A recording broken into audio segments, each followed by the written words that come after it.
CU에서는 점주님들의 이런 불평불만을 조금이라도 덜어주기 위해 12월 4일 월요일에 24년도 상생제도를 발표합니다. 23년도와 크게 달라진 건 없는데 달라진 게 하나 있다면. 안녕하세요. 저는 편의점업계 재직 중인 편선생이라고 합니다. 편의점 창업을 희망하시는 예비 점주님들과 기존 점주님들께 도움이 되고자 영상을 만들어 보았습니다. 지난 29일 편의점 업계 1위인 CU에서 어떤 이슈가 생겼다고 하는데요. 한번 알아보도록 하겠습니다. 한국 편의점주 소속 CU 가맹점주 협의회 가맹점주들은 11월 29일 낮 12시 서울 강남구의 BJF 리테일 본사 앞에서 상생안 개선을 촉구하는 집회를 열었다. BJF 리테일은 점주들에게 전기요금을 지원하던 것을 없애고 2022년부터는 신상품 발주량에 비례해 지원하는 방안으로 지원을 변경했다. 본사는 점주들에게 신상품 발주량에 따라 반품 금액을 월 최대 15만원 지원하고 폐기 비용은 월 최대 50만원을 지원하고 있다. 10년 전인 2013년 대한민국은 어느 한 기업의 갑질 논란으로 떠들썩했습니다. 남양유업에서 지역 대리점에 물건을 강매한다는 의혹이 일었는데요. 당시 공정거래위원회 조사 결과 남양유업은 2007년부터 2013년 5월까지 대리점들에게 유통기한 임박 제품 등의 구입을 강요했습니다. 이렇게 떠하는 물품들은 반품하지도 못하겠고 손해를 보게 되어 언론에 기사가 났고 전국적으로 불매운동이 일어나 이 기업은 엄청난 타격을 입었고 현재까지 이 이미지가 지워지지 않고 있습니다. 갑질의 대표적인 사례인 남양유업 사태처럼 기업들의 갑질은 이슈가 되어 기자들의 좋은 먹잇감이 되는데요. 오늘은 CU 상생신상제도와 갑질에 대해 자세히 들여다보고 그럼 타사는 어떤지, 그래서 24년도 CU의 상생제도가 어떻게 바뀌었는지 한번 들여다보도록 하겠습니다. CU는 원래 전기료 지원을 공급가액의 30% 지원을 해왔었습니다. 당시 전기료 7, 80만원 정도 나오면 약 20만원 정도 지원을 받은 셈인데요. 갑자기 22년도부터 전기료를 없애고 FF 폐기 지원과 저회전 철수 비용 등을 늘리고 오늘의 이슈인 상생 신상 제도를 도입하게 됩니다. 표면적으로는 전기료 지원보다 조금 더 많은 지원을 해준다고 하며 신상품 도입에 따른 지원금뿐만 아니라 상품 도입 후 매출 발생으로 인한 추가적인 수익이 발생한다며 점주님들의 동의를 이끌어내었습니다. 상생 신상 제도란 여러 신상품들 중 본사에서 정해준 상품을 월 80% 이상 도입을 하게 되면 15만원, 70% 이상 도입을 하면 11만원, 60% 이상 도입을 하면 8만원, 0%면 1만원을 주는 제도입니다. 관건은 개수인데 초반에는 신상품 개수가 주차별로 많아야 20개 정도로 그렇게 많지 않아 월로 따지면 5, 60개 정도 수준이라 이 중 80%만 넣으면 되니 점주님들의 부담이 크게 없었습니다. 하지만 해가 가면 갈수록 신상품 개수가 늘어나게 되면서 최근에는 월 160개 정도 수준으로 거의 2배 가까이 늘어나 이런 이슈가 생기게 된 겁니다. 160개 중 80%면 128개인데 매장에 한 달에 새로운 상품들만 128개를 발주하려고 하면 가능한 일일까요? 우려와는 달리 전국의 약 75% 정도 수준의 매장들이 80% 이상 발주를 하고 있다고 합니다. 전국에 약 17,500개 점포 중 75% 정도면 13,000여 개 점포들이 상생 지원 제도를 통해 15만원을 받고 있는 겁니다. 15만원을 받기 위한 점주님들의 의지도 있으셨겠지만 영업 담당들의 실적에 이를 포함시켜 놓았기 때문에 영업 담당 때문이라도 조금 더 발주를 해주시는 분들이 이 중 50% 정도는 된다고 생각을 합니다. 집회에 참석한 점주님들은 상권을 고려하지 않은 상품 지정과 원가 상승으로 인한 폐기 비용 부담, 전기료 인상으로 인한 부담이 더 증가하여 결과적으로 상생 신상 제도를 폐지하고 이전에 지원했던 전기요금 지원을 해야 한다고 주장했습니다. 사실상 본사를 향해 고정된 비용을 지원하라고 요구한 셈입니다. 그렇다면 본사는 이런 이슈가 발생할 걸 알면서도 왜 상품 밀어내기를 하고 있을까요?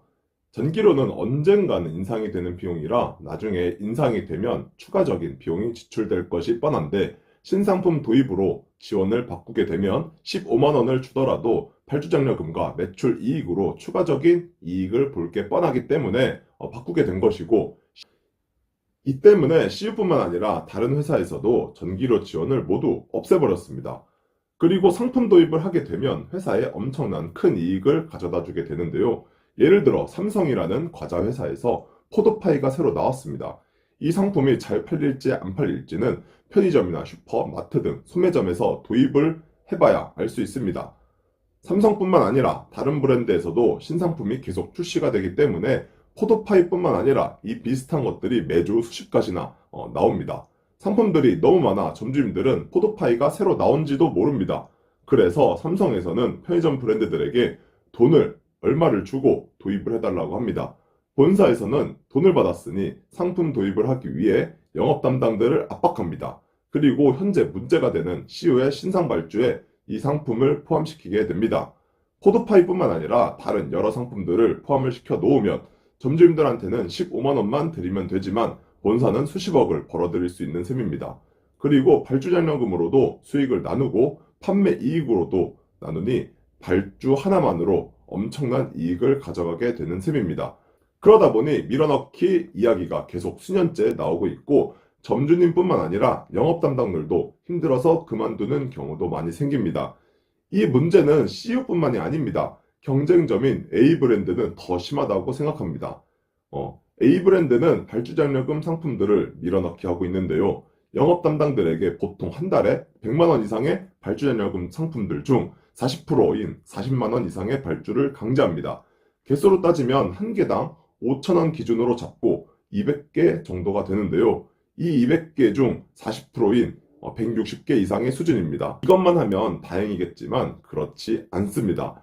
월마다 차별화 상품으로 본사에서 지정해준 발주 오더가 내려온 상품들이 약 20가지 정도가 되고 추가적으로 영업지역부에서 한 달에 한 번꼴로 이슈 상품들, 예를 들면 양주 와인, 자두, 쌀 등 특정 상품을 정해서 영업 담당 인당 수백 개씩 발주를 강제하고 월말에 2주 정도 땡세일로 추가 행사도 하면서 행사 상품 발주를 강제합니다. 이렇게 CU뿐만 아니라 다른 브랜드들도 이해 못지않게 비슷하거나 오히려 더 심하면 심했지 이런 밀어넣기가 없지는 않습니다.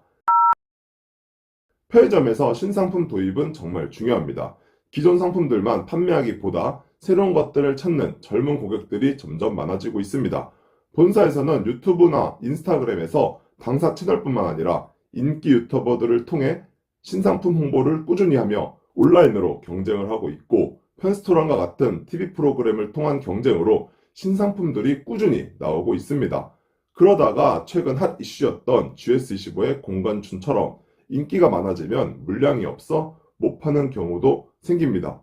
어느 한 신상품이 특별하거나 맛이 좋으면 SNS 발달로 인해 순식간에 입소문이 나고 이를 통해 신상품을 찾는 고객들이 많아져 품절로 이어지는 경우가 요즘에는 정말 많아졌습니다.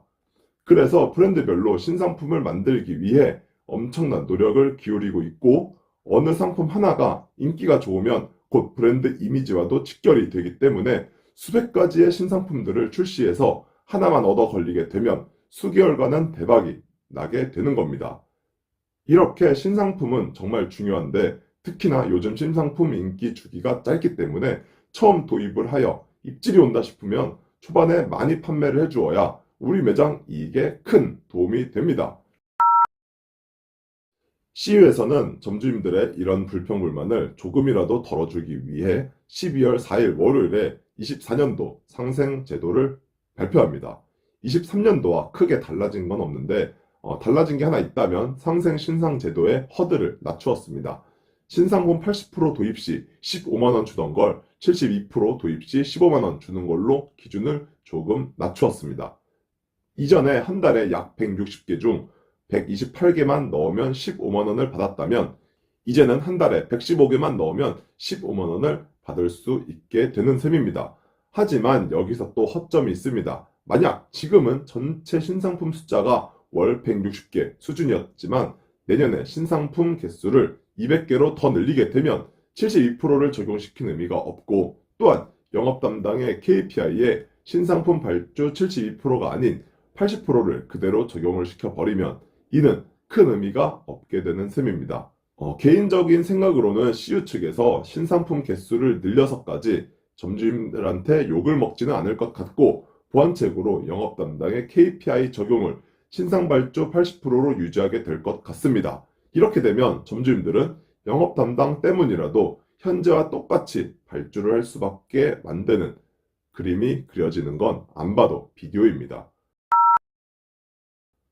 항상 겉으로만 상생을 외치는 기업들, 속내를 들여다보면 어떻게 해서든 이익을 더 남기기 위해 엄청나게 머리를 굴립니다.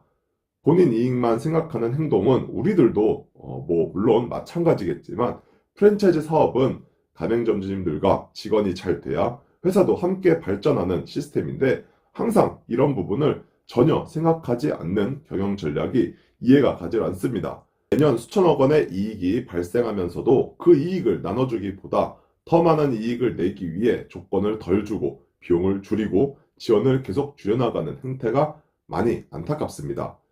CU가 편의점 업계 중 처음으로 24년도 상생안을 발표했는데 크게 달라진 건 없습니다. 과연 다른 편의점 업계에서는 어떤 상생안이 나오게 될지 궁금한데 CU의 상생안이 별게 없었기 때문에 나머지 업계도 바뀐 게 크게 없을 거라는 생각이 듭니다.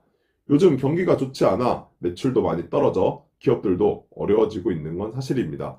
세븐과 이마트24는 이미 적자 허덕이고 있고 CU와 GS15는 작년만큼의 이익은 나지 않을 거라 예상이 됩니다. 회사가 어려우면 가맹점주님들은 더더욱 힘들고 어렵습니다. 프랜차이즈 사업은 상생이 정말 중요한 사업이라는 걸 꼭 명심하면서 갑질이라는 단어보다는 상생이라는 단어가 뉴스 기사에 많이 나올 수 있도록 높으신 분들이 기업을 운영해 나갔으면 좋겠습니다. 지금까지 편선생이었습니다. 시청해 주셔서 감사드립니다. 좋은 주말 보내세요.